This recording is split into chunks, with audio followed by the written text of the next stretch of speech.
Martin, how you doing? You alright? Yeah, good, thank you. Yourself? Yeah, not bad, thanks, mate. Can I get the team news ahead of the game, please? Yeah, so some of them have been in training today. Matilda Wimberg, Martha Thomas are back in training today. Ash Neville's back in training today. So they've had probably 2 or 3 days with us. And apart from the long-term absentees, Luana Bula, Ella Morris, Molly Bartrip, everyone else is good. So far, so good? Yeah, so far so good. 2 wins, 2 clean sheets. We probably couldn't have asked for much more. Yeah. It's a new era, isn't it? It's a new era for the club, the men's and the women's team. Vinay is someone who's got a great reputation from Arsenal, bringing the Arsenal women's together with the men's. How much have you enjoyed working with Vinay? I know it's not been too long, but how much have you enjoyed it so far? Yeah, really good. Very good interactions, very good conversations, very supportive of staff, players and the women's team more importantly, and has a really strong vision for where he wants to take this women's team, and I think he has a very good pedigree and a track record for doing that, and I have no doubt he'll do that here with the club. Does it excite you even more? Because obviously it's a fresh start for you in terms of the club joining, but a new era for this football club. Daniel Levy was at this club for 25 years. Does it excite you, this new era? Yeah, and I don't say it's a new era. It's just a continuation of what we've been doing. I think that's more important. Nothing's changed. It's business as usual, and we prepare for the games as we do, and no matter what, in terms of I've got good support around me from a leadership perspective, and I just focus on my day-to-day job and keep working towards the strategy and vision we have, and then more importantly making sure that we achieve and we perform, we win games. Exciting game for you tomorrow night. Does it give you a sort of a barometer how far you are away from the likes of Manchester City? No, not. I think you can look at it in 2 different ways. You can look at it from where the table lies most years, or you can look from a perspective of performance and that way. And I kind of look towards the performance side. I feel that when we perform on our day, we're competitive with most teams, and we know there'll be a difference in probably little bits of individual quality at times and moments of brilliance, which is natural in football. We have them players in our team too, but I think from a squad perspective, when 11v11 steps onto the pitch, our back was against anyone. Before you were here, there did seem to be a gap between the likes of City, but you look at the training facilities you have, do you see a gap closing it, and is that one of the jobs you want to bring to this football club? Yes, definitely, and that's something I've spoken about before. I think we have the resources, the facility, the staff and the leadership, the infrastructure around us to make sure that we can perform, and not just perform, we can train at optimum levels. More importantly, the players and staff get everything they need, and we'll always want more at times, but more importantly, I know we have everything here, and more importantly for me, it's to make sure the resources we have and the facilities we have, we maximise, and by maximising them, it gives us the potential to go and win games. So we leave ourselves with no excuses, more importantly. Good luck. Thank you. Thanks, Michael. We're going to move to questions on the online feed. Emma Sanders. Hey Martin, nice to see you again. Good, how are you? Yeah, good, thank you. Before I get into Spurs, I just want to get your reaction, if you don't mind, on the Bristol City ownership news, the latest multi-club owners to take over a club in England. It feels like an exciting move for the club and for the game generally. Obviously good luck to Bristol with that. Obviously the investment will obviously support them and help them, and we moved them. We played them in, I think, the Conti Cup in a few weeks, so I wish them the best of luck, and good for them in terms of getting the external investment. Yeah, hopefully they're not up to speed for that game, I'd imagine, from your point of view. You said before 2 wins, 2 clean sheets. It's been a perfect start for you really at Spurs. Do you think people underestimated you at the start of the season in the summer? No, not me personally anyway, but maybe the team. It's nothing to do with me. The players do the work. I just stand there as their coach. But more importantly, no, I think maybe after last year, you'd probably say it's if people looked at last season, I wouldn't argue with people maybe thinking that, but having the hands-on experience of working with these players every day and over the last 7 weeks, I think has shown me that there's a lot more to come from the group. I think we've shown steps of that and development of that in 2 performances over the last 2 wins.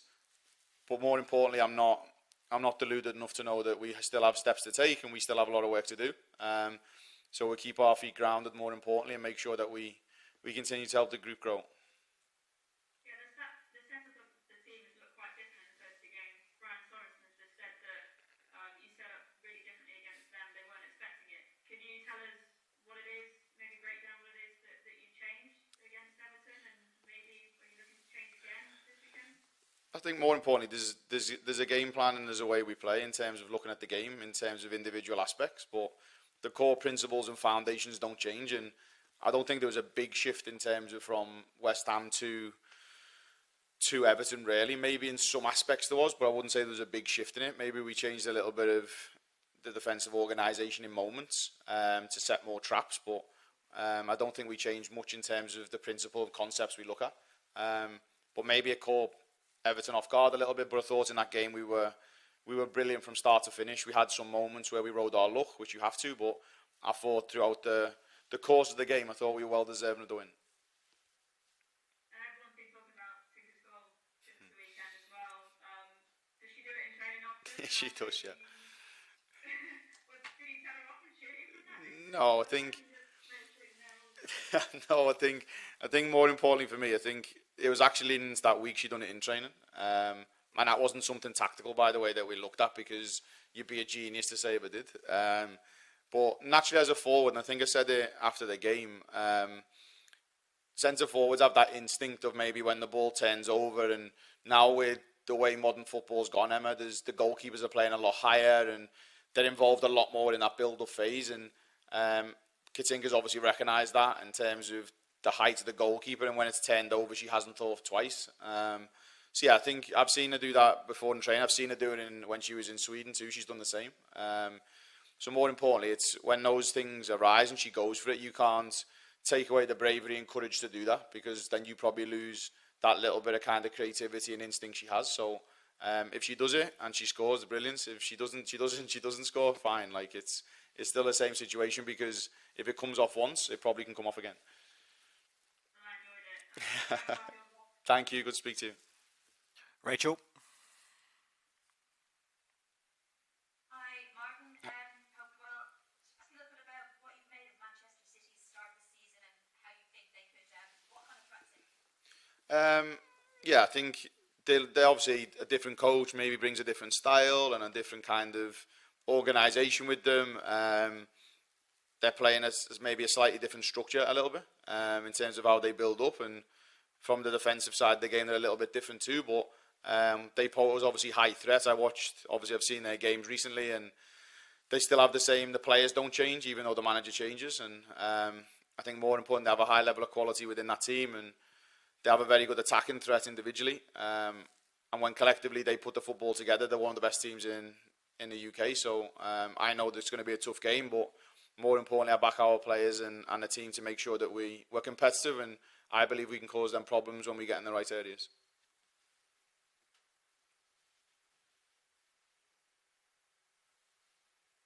On target. So the only other team that's happened is Manchester City. The way both of you played this season, doesn't feel like we're going to be saying that at the end of this game. Would that be fair to say, given how much you guys kind of defend from the front, if you like? Yeah, I think you can look at it both ways from the shot perspective in terms of is it the opposition, is it us the team. I actually think in the first game we were a little bit too wide open. I think second game we were a lot more connected and organised in terms of how we pressed and how we defended. We're obviously defending a lot more front-footed, so we're looking to regain a little bit higher, and different games will give us different situations to look at. So yeah, both teams have done really well, and more importantly for me, it's making sure that then when we have our opportunities on goal, like we did in the last game, I think we had 19 shots and 8 on target, and I think Chris reminded me when we finished the game last time that we had 1 shot on target from the penalty. So yeah, we had those chances in the second game from that. So both sides, I look at both. We want to defend well and not concede the shot, but also when we do have the shots, we want to make sure we're taking those opportunities. All right, best of luck. Thank you. Thank you very much. Okay, we'll go to Chris. Hi Martin, nice to talk to you again. How are you? Are you surprised by the start that you've had? Because I'm going to ask this because the last time Spurs Women won 2 WSL games was nearly 2 years ago, back in October 2023. Yeah, I think you can look at it from two perspectives. I'm not surprised because I see the work, I see the efforts and the commitment to the players and the passion of the players when they're training. I know that no player goes onto the pitch wanting to underperform. No team goes on the pitch wanting to underperform. But more importantly, since I've been here, I've seen a really hard-working group and a really committed group. And I knew about that record before we started the season in terms of when the clean sheets were, when we last won back-to-back, and it's a long time for this football club to be in that position. And hopefully while I'm here now, that won't happen again in terms of making sure that we're consistent with performances. And yeah, we'll have dips at times, but more important, we need to make sure we eradicate some of these historic things in terms of these records that we have. So yeah, my job is to make sure we perform and make sure that more importantly we continually break down the game. But when we break down the game, make sure we're at a consistent level, as I said. It looks like Grace Clinton, of course, former Tottenham Hotspur player, would make Manchester City debut on Friday. What did you make of her move from United to City? No, Grace is a wonderful player, and whatever Grace chooses to do, she chooses to do for her own career. And I think if she feels that's the right one for her development, then brilliant. But I've worked with Grace for numerous years while I was at Everton, worked with her at Manchester United too, and yeah, wonderful player, super talented, and more importantly, we have to make sure that we stop Grace if we come up against her on Friday. Martin, lastly from me, of course, games are coming thick and fast now. 6 games in the next 30 days, 4 in the WSL and 2 in the League Cup. I'm sure there'll be a lot of rotation. Yeah, well, when the rotation is necessary, yes. More importantly, I want to make sure we're competitive and we're going to each game going to win it. I'm not here to finish second and not here to lose a game. I want to win everything, and I'll put out the best team that I feel is going to execute the game plan. And if that involves rotation, If it doesn't, it doesn't. But more importantly, I want to make sure that we build confidence and self-belief in this team, and we build momentum in terms of a winning mentality. And more important, we have to do that by being competitive and, more importantly, winning games. Best of luck. Thank you. Dan Pentland. Hey Martin. Hi Dan, how are you? Yeah, good, thanks. Just going back to some of the stuff you were speaking to Chris about records, and obviously, you know, the club's not winning games towards the end of last season. I just wonder, when you kind of came in on day one, did you have to kind of pick the girls up? Did you have to kind of change mentality, that sort of thing? And has there been kind of noticeable changes from when you first went into the dressing room to when, you know, you're going in day in, day out now? Yeah, I think you've hit the nail on the head, Dan. Yeah, there was a lot of work to do to pick them up. Confidence, self-belief, 100%. There was a kind of, there's now shoulders up and chests out, and we're kind of in a position now where we kind of go into games expecting to compete and wanting to win, and maybe previously we had to lift that confidence, which is natural from a group that's finished 11th. So yeah, there's been a lot of that pick me up, but actually, more importantly for me, the players' character to want to step out on that field and want to train hard and want to work hard is more important. And they have a very clear focus on building that psychology and that performance together. And more importantly, we have to do that to make sure that when we do face adversity, that we're able to respond to it and deal with it.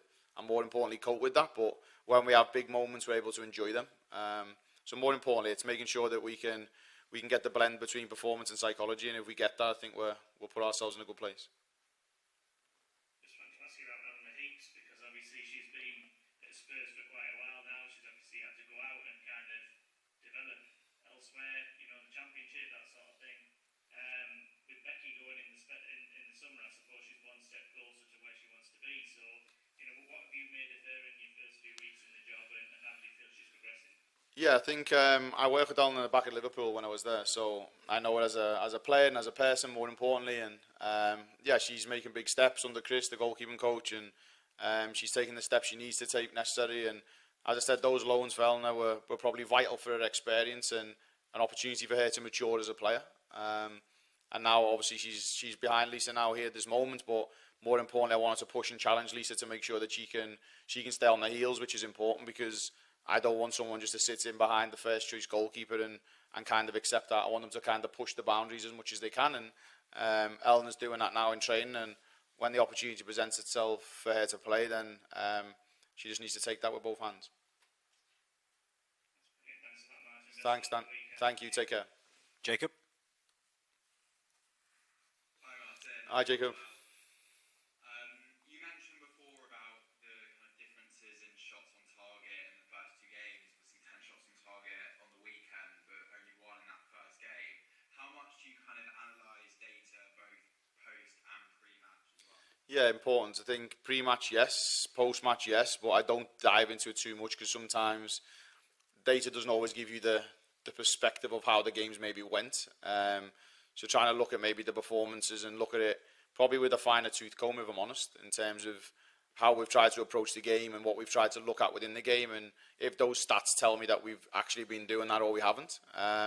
Obviously, naturally, everyone looks towards shots, possession, and so on, and maybe just look a little bit differently towards the principles of how we play, and that will dictate what the outcome is on the stats. But I think over the course of the 2 games, the first game we kind of had shots in and around the area, but we didn't really test the goalkeeper. And then I think in this game against Everton, we were a lot more precise and a lot more fine-tuned with the finishing phase, and we had numerous opportunities on goal. Probably should have scored more if we're being harsh. But actually what I asked of the players was, when we're in and around the area, to be more kind of proactive with that, in terms of it doesn't always have to be the forwards who are taking them shots. And are we getting ourselves in those positions to finish, more importantly? I think we did in the Everton game more often than not. Thank you. We've seen Josephine Rybring play a right back this season. Last year we maybe saw her play more as a centre back or even fill in defensive midfield sometimes as well. How important has Josephine's performance been in the first 2 weeks, both from a defensive perspective but also in terms of her versatility? Yeah, I think it's important for any player. I think the way modern football's gone now, you can't pigeonhole someone into one position, because I feel you limit their skill set and probably their developments, which, more importantly for me, I want to make sure every player develops consistently. And Josephina in that, alongside that backline, has been brilliant. They've kept 2 clean sheets. She's defended well. Maybe it's been a bit unorthodox for her in that position, but actually, when you break down that position for her, it probably helps her understand and probably see football in a different way and see that position in a different way. And more importantly, her ability with the ball is really good. She's calm, she's composed, and she's very selective with how she plays and plays forward. And then defensively, she's got a bit of experience behind her, more importantly, but also she's aggressive when she's up close, and she's very switched on in terms with the tactical side of the game. So it's just making sure, more importantly, we can continue to help her develop and evolve. But yeah, she's had a big impact in those 2 clean sheets, and also in the 2 results in terms of going forward. Thank you. And finally from me, you spoke before on the attacking threat of Man City. In the last 3 seasons, Bunny Shaw's scored 12 goals against Tottenham. Is there anything, obviously Spurs have kept 2 clean sheets in the first 2 games, is there anything you're planning on changing defensively to try and stop Bunny Shaw? No, I think everyone knows when they play against Bunny Shaw, she's a wonderful forward. She scores a lot of goals. She's physically very dominant and very good finishing around the box. And we just have to make sure that the game plan in place prevents that. More importantly, we don't just have the focus on her, because they have a breadth of talent within that squad.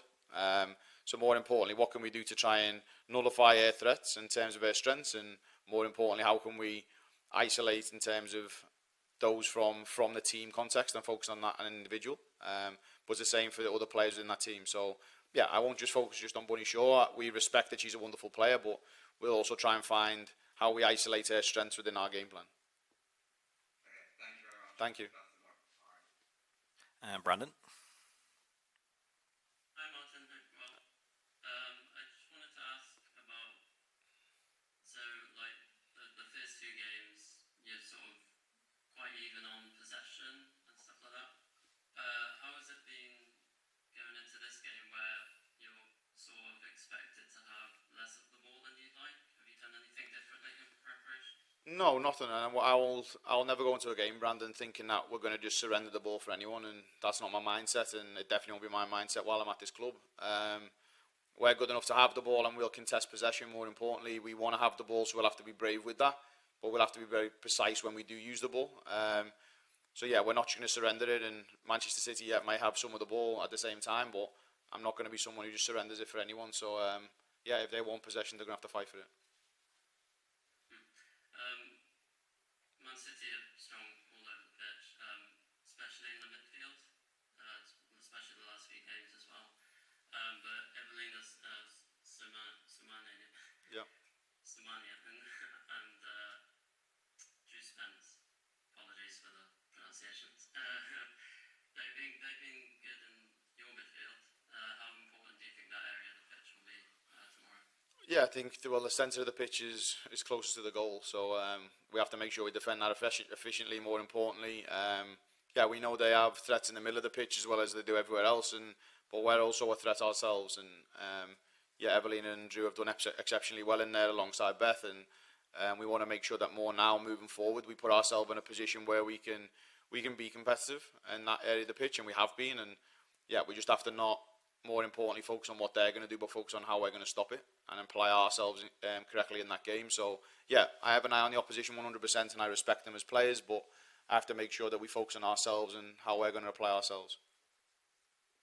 And just finally, going on what Jacob was saying about the right back situation, I remember after the West Ham game, you kind of said you were going to take that kind of game by game. I know you just spoke about how impressive Josephine has been, but is that still kind of up for grabs for like possibly Aria Dennis or Charlie Grant to come into that position? Yeah, it depends on characteristics, Brandon. I don't look at, as I said, every coach is different, and we all look at the game different. And I don't look at she's just a right back because she's played right back, and she's just a centre back because actually then you isolate too many individual skills from the player. And Josephina, people probably didn't expect her to play right back because she's never played there. But actually the characteristics and her skill makeup enable her to play in that position for what I want to do. Alongside Araya Dennis, Charlie Grant, Ash Neville, there's a lot of them in that position that can play there, and it's whatever characteristics I feel are going to suit the game plan that I will make sure that that player gives me that skill set will go into that position. And I think that's what enables the team to be competitive, more importantly, but also enables us to be a little bit more unpredictable.